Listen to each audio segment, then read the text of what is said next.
Hello everybody and welcome back to Red Eagle Politics. Make sure you guys like this video down below and subscribe to the channel if you are new. So we're currently a month away from the 2024 presidential election. And usually I do my predictions at the beginning of the month, but this time because we're getting closer, I wanted to do one exactly 1 month before the 2024 presidential election because we are so close. We already have early voting data out of some states. We are closing in on the election, and it's imperative that we do an update because it's been a while.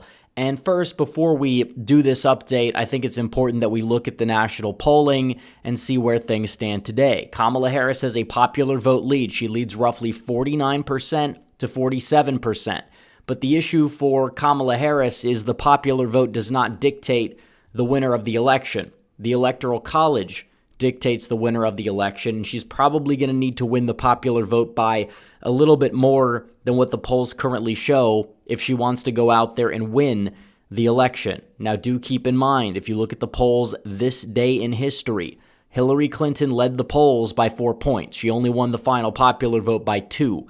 Joe Biden led the polls by almost 9 points. He led by 8.5. He only won the popular vote by 4.5 max. So you kind of see how that shakes out there. Donald Trump is in an unprecedentedly good position during an election year. He's polling roughly at 47%, and that's with a lot of these liberal polls in the aggregate, like CNN, Quinnipiac. You've got a poll out of Susquehanna that has like an atrocious sample regarding how they weighted for education, and the fact that Harris is only up by 5 in that poll, probably not the best sign for her, and you got Morning Compost in there as well, but you had the Marist poll that dropped recently. Harris is up 2. You have the Emerson poll that dropped. Harris is only up 1.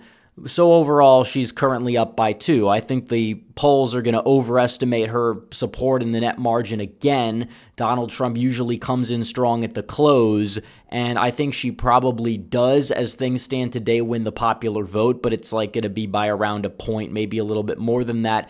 That may not be enough to win the Electoral College, and to find that out, we're going to be filling this map out. But first, I have to tell you guys about my merch store over at shop.redeaglepolitics.com because the 2024 election's a month away. Why not get some merch? We got all these best sellers. We have the Make Cats Safe Again design. We got the Trump Iconic mug design. I love this. You have the Trump Iconic design on the front, which we have on t-shirts as well. And on the back, you have the inspirational quote. It's my favorite mug. It's high quality. I drink out of it every day. I have my coffee out of it, but you also got a lot of other designs too. The Make America Gain Again tank top, great for the gym. The Trump mugshot design. We got the old designs, the America First design, the Red Eagle Politics design. And for a limited time, we have free shipping in the USA for orders above $50, and you can buy one, get one 20% off. So if you want to get a t-shirt, you can get a mug for 20% off. All t-shirts, tank tops, and mugs. Everything made in the USA, great quality, great products. Check it out. The link is in the description and pinned comment down below. So we have to fill out this map, and we're going to be starting off with the safe states, which are the states that are going to be going in the Republican or Democrat column by 10 percentage points or more. We'll fill out the Republican states first, and then we'll do the Democrat states. So up first, we have the state of Utah. We have the states of Idaho, Wyoming, Montana, the Dakotas, and we have 4 out of the 5 electoral votes in Nebraska. We have Kansas, Oklahoma, Arkansas, Louisiana, Mississippi, Alabama, Tennessee, Kentucky, West Virginia, Indiana, and Ohio, and Iowa will enter this column. Missouri, South Carolina, Maine's 2nd District, and also Florida. This is a bold one, but Republicans, they've gained on net about 1.3 million new registrations since the 2020 election, when they already won the state by a wider margin than expected in an environment for Trump that wasn't all that good. He still won it by 3.5 points. Yeah, I'm thinking Florida is going to go for Trump by around a safe margin, especially given Hispanic trends and other trends and people moving from, the New York area that lean right into Florida, and we kind of see that there. So already out of the gate, Donald Trump and J.D. Vance with 176 electoral votes. Now, Kamala Harris, she's going to obviously get the West Coast. She'll get that in her column. She'll get Hawaii. She will get Illinois, Colorado. It's not the same Colorado that it really used to be. On top of that, you have Maine's 1st District, you have Vermont, Massachusetts, Connecticut, Rhode Island, New York, even though I think New York could get closer, New Jersey, Delaware. These two might enter the likely column if things go south for Harris, but then you have Maryland, that's not going anywhere, DC, that's not going anywhere. So already out of the gate, Kamala Harris and Tim Walz, they have 191 electoral votes. Donald Trump and J.D. Vance, 176. So we're going to be moving on to the likely states, the states that are going to be going one way or another between 5 and 10 points. Actually, first, we forgot Alaska. We'll put that in the safe red column. The margin at the end could be a little interesting because of the whole ranked choice voting stuff, but still, Trump's going to win it on the first ballot, in my opinion, by over 10, and probably when it's all said and done, by over 10, because they're not going to need to rank choice if he hits 50%. So already the state of Texas, that's going to be the next one. And that's a big boost to Trump. It puts him at 219. He needs to win Texas by 5 points or more to have it in the likely column. Last cycle, he won the state of Texas by 5.6 percentage points. You have the Rio Grande Valley getting redder. And while you do have some of these suburban shifts that you see in parts of DFW and Houston, will you see the same shifts again, especially as interstate migration is down and because Hispanics in those places may move right more than two-time Trump voters who are college educated will move left? Honestly, when it comes down to the state of Texas, I think Donald Trump is going to be just fine. I think he's going to win the state by around 8, give or take, when it's all said and done, and that's a big 40 electoral vote prize that he's going to want in his column. Now, that's the only likely Republican state that we have. Doesn't seem like Democrats are going to have much of a chance at, getting a decisive victory in the electoral count as a result. But we do have some likely Democrat areas that we're going to fill out. We have New Mexico. This is a place where, yes, the Hispanic vote is moving right, but there's a lot of white liberals there, and Trump would have to win the Hispanic vote outright nationwide by 5 to 10 to win the state of New Mexico. It doesn't seem as if it's likely, just based off of the white demographic there being more liberal, and then there's all these Native American demographics that typically vote left in the state of New Mexico. Doesn't seem like the state's ready to flip, but it will get significantly closer, I do believe, from 2020. On top of that, we have the state of New Hampshire, which Donald Trump almost won in 2016. 2020, it kind of went for Biden by around 7 points. I think it goes for Harris by around 5. It's a tough state to win. It's not even the same state that you saw back in 2016. You have a lot of growth from the Boston metro area, a lot of college-educated whites up there, and it's not really a state that Donald Trump's going to have the best shot at getting. I think he actually has a better shot at the state of Maine than he does the state of New Hampshire. And also, we have Nebraska's 2nd District. We've seen a lot of polling out of there. It doesn't look too good for Trump. It's possible that the whole push for winner take all and then it failing probably is not going to help Donald Trump at the end of the day. Democrats in Nebraska's 2nd District right now, they're galvanized as it stands, at least in terms of answering the polls. Maybe it's a response bias, who knows? But, this is a very, very left-moving district in suburban Omaha. It does seem as if it's still going to go blue by over 5 as things stand today. Maybe not by, the 6 to 7 points that Donald Trump fell short in the district by in 2020, but still, that's a tough nut to crack. And we have a couple other states I wanted to fill out, and then we're actually going to do the big 7 swing states as a block this time in this prediction, just because, those are the states of focus.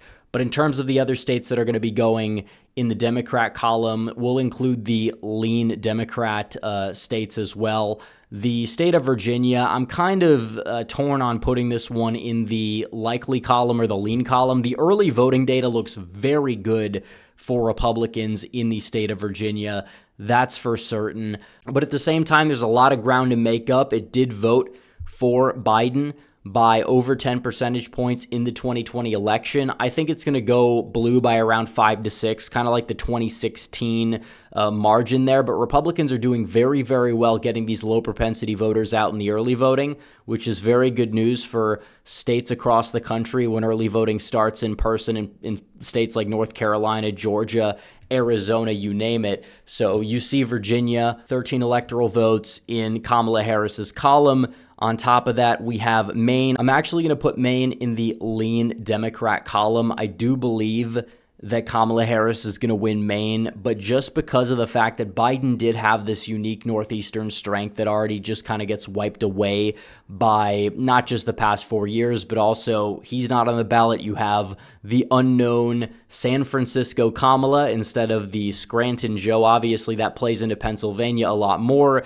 but these, white working class Catholics up in Maine, Biden was able to kind of win some of them back that Hillary Clinton lost. Whereas Kamala Harris, I believe it's not going to bode too well for her. I think Trump ends up falling short in the state of Maine by around 4 to 5 percentage points when it's all said and done. So you see that there. And also Minnesota. I think Kamala Harris is going to win Minnesota by around 4 to 5. I don't think Tim Walz helps her there much at all. If anything, he's going to hurt her there in some of these rural areas that have completely turned on him and absolutely despise the guy. But still, I think Kamala is not going to have a problem in Minnesota. She's going to take it by around, 4 to 5 points or so, give or take at the end of the day. So we have about 7 swing states remaining. These are the big 7 swing states. I think everybody can pretty much agree that as things stand today, Trump's going to win all the states currently colored in red, depending on the shade, and Kamala Harris is probably going to win all the states colored in blue. It's possible, if things go south for her, there could be an upset in a place like Virginia or Minnesota, but as of right now, those states are not main focuses. These 7, you got to get to 270 to win. Donald Trump has several paths. Kamala Harris also has several paths, and I wanted to start out with the state of North Carolina, and this is a state where Donald Trump leads the polling, and he's led some of the polling despite a hurricane kind of impacting a region where pollsters are not going to be able to reach that, is relatively Republican. And I will say that in terms of North Carolina, it is true there's this talk about, are these voters going to get out and vote in North Carolina? Well, they're supposed to have the early voting stations up and running within a couple of weeks anyways. Power's being restored. It's a slow response. We understand that. But these voters, they're going to crawl over broken glass to get out for Trump in Western North Carolina. We know how it is there. And on top of it, the response is not entirely well received, and that could cause problems for Democrats. Even if turnout's down, their margins in terms of the percent that they get of the group turning out is going to be lower. It could possibly offset it. Overall, I think Trump is going to win North Carolina, and we actually have the swingometer that we can kind of use to predict this. In terms of the white non-college vote, he probably does increase it by a couple percentage points or so. He does probably lose a little bit with the, white college graduates. That's true. He will lose a little bit of support there, but black voter turnout will likely dip. It's down in the early request data that we see. And on top of it, Trump is poised to probably improve by a couple points as well. And that could definitely flip some counties. In terms of the Hispanic vote, he'll probably improve a couple points as well. So either way, about a 2 to 3 point win for Donald Trump is where it would show on the swingometer, and that's probably a reasonable place to put it right now, just because polls typically have underestimated Donald Trump in the state of North Carolina, especially this far out. He's up in almost every poll, whether it's, a right-leaning poll or a mainstream media poll, he's up. And in 2020, after this point in time, he only led in right-leaning polls, and he won the state. And the early vote data doesn't look too good for Democrats so far. I know it's early. We'll wait until the in-person early voting starts, but the mail-in request data is significantly more Republican, and it's significantly down. It's going to be harder for Democrats to get those voters out to vote, which kind of translates into another Sun Belt state that we have here in the state of Georgia. Donald Trump, he trailed the polls in 2020 at this point by the margin that the state went by. As for right now, he leads by 1.5%. He's above 49% in the polls, and given the third-party vote share we're anticipated to get 49.3. That might be enough to win the state on its own.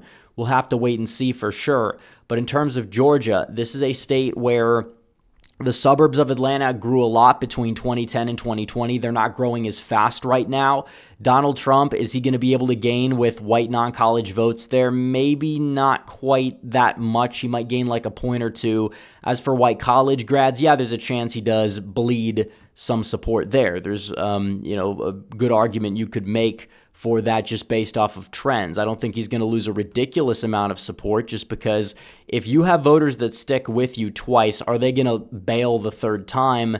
Some people might over 1/6 or whatever, but in terms of black turnout potentially dipping, which the indicators say that it is, Kamala Harris probably is also poised to lose a few points. Donald Trump is probably going to gain a few points with black voters in the state of Georgia. We could debate on how much the margin would be, and he probably gains a little bit with Hispanic voters as well. He probably cracks 40%. So overall, there's an argument to be made that Donald Trump's going to go out there and win the state of Georgia. He's going to flip it back into his column. I think it's going to be by, maybe 1 to 2 points. I don't know if I buy what the swingometer says right now, just given some of the trends in suburban Atlanta that may not be accounted for, but still, I think Trump's going to get Georgia, which is huge, and he only needs Pennsylvania to win, and we can go to Pennsylvania. And the white non-college vote, that's going to be crucial. Trump is likely going to gain a few points. He'll gain a lot of these, Polish voters in northeastern Pennsylvania. It's a bellwether demographic. He's poised to win it back. Biden had that unique point of strength up there in northeastern Pennsylvania.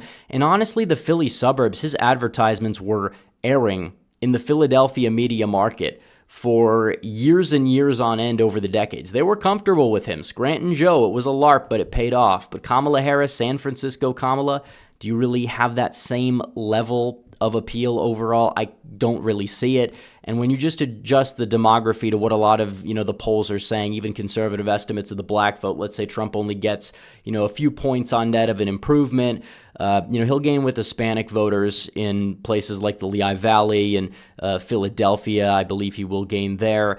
And in terms of the other vote, we'll leave it alone. But Donald Trump, he would win the state by around 1 to 2 points, and he would flip Northampton County, he would flip Erie County, Lackawanna would get closer. I don't even know if the model takes into account the, home state Scranton Joe effect. It doesn't actually. He could flip Lackawanna if he has a good night. Same thing with Monroe as well as Bucks County, where the registration data for Republicans is absolutely insane. The fact that polls in Pennsylvania have it tied right now when they had Biden and Clinton up both by around 7 to 8 points, and those were polling errors of around, an average of 7 points.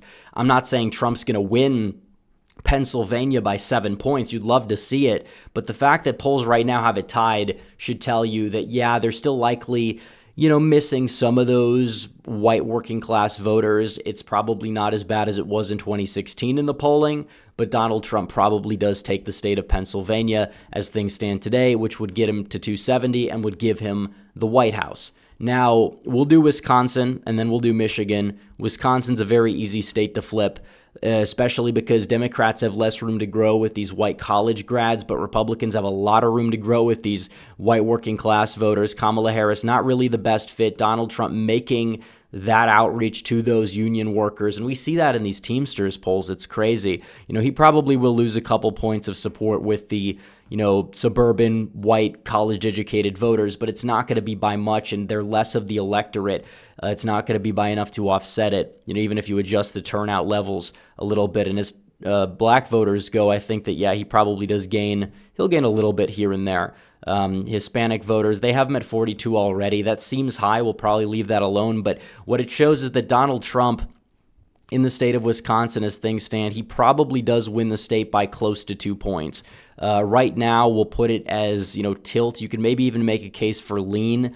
The fact is that the polls in Wisconsin are far worse than the polls in Pennsylvania even. As for right now, this far out, they weren't, but they were about the same. You're talking about a polling error of, an average of 6 points. That's absolutely ridiculous out of the state of Wisconsin. I think you could make the case for lean. Trump could win it by just over 2 points in the state of Wisconsin. As for the state of Michigan, this is the hardest Rust Belt state to win back. Now, Trump's going to get a boost because of the Muslim vote in Dearborn and, certain parts of suburban Detroit. They were overwhelmingly Democrat, and there's roughly around 100,000 of those votes. And now they despise Kamala Harris. A lot are going to Trump. A lot are going third party. And that's not going to be enough on its own to make up all the ground, but it's a big, big piece to that puzzle. In terms of these white non-college voters, yes, I think Donald Trump is going to gain a couple of points with them. And I think Kamala Harris is going to lose a couple of points with them, which would already narrow the gap. She might gain a couple points with those, suburban whites in places like Kent County, Oakland County, but, Macomb County, that's probably going to move right as things stand. I think it's going to actually be a little bit redder than what the swingometer is showing. As for the black vote, I think that you are going to see a shift in inner city Detroit. It's not going to be by a ridiculous amount, but it could be very decisive, and I think the turnout overall is going to be down by a little bit. As for the other vote, I assume this includes some of the Arab vote, the Muslim vote. Trump is going to gain a significant amount, and a lot are going to be third party as well. So you could see already based off of that, it's neck and neck as it stands today. The polls out of Michigan, Harris leads by 0.7. Folks, if you look at the polling error in history at this stage in the game, it was 6 points in 2016. It was over 3 points in 2020. I probably would say that Michigan, as it stands today, you could put in Donald Trump's column. Now, there's 2 states left, Arizona and Nevada, and these kind of incorporate more of the Hispanic vote into the predictions because there's a much larger share in those 2 swing states than, North Carolina or Pennsylvania, for example. But still, I think the white non-college vote, Trump is probably going to gain a couple of points. Immigration is a big issue in Arizona. I don't think he's going to lose a ridiculous amount of these college-educated whites. He probably loses some ground. I'm not going to say he doesn't, but I do think that it's not going to be by a ridiculous amount. And, the black vote's not a very big portion of the population. Turnout likely dips. As for the Hispanic vote, I think you're going to see a noticeable gain. I think he's going to get in the 40s. He'll do well in South Phoenix. He'll do well in certain other places like Pinal County where there is that sizable Hispanic vote. And already he leads, he's at 50%. I think he does crack 50. He got 48 in 2016, 49 in 2020. I think he gets 50. Kamala Harris probably lags behind. As things stand today in the polling, he currently leads by 1.4%. Republicans are making ridiculous gains in the registration data. He very well could flip back Maricopa County in the process. We'll see.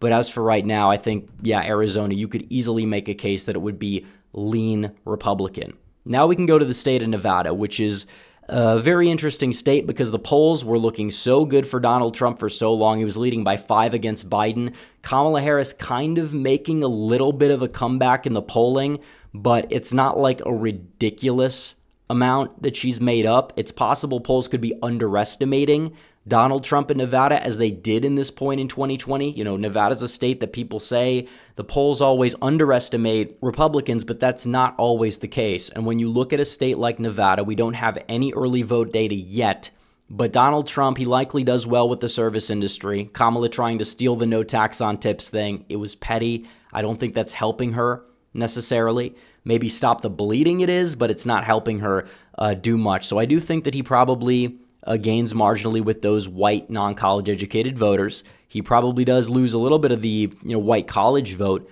but again, that's not going to necessarily be enough at the end of the day because it's not a very big share of the electorate. I think he does gain with the black vote to a certain degree in Nevada. It's more Republican there than it is in like the South for one reason or another. So he probably gains a little bit there. With the Hispanic vote, he definitely, I believe, is going to gain a few points on net for sure. I think he's going to get into the 40s.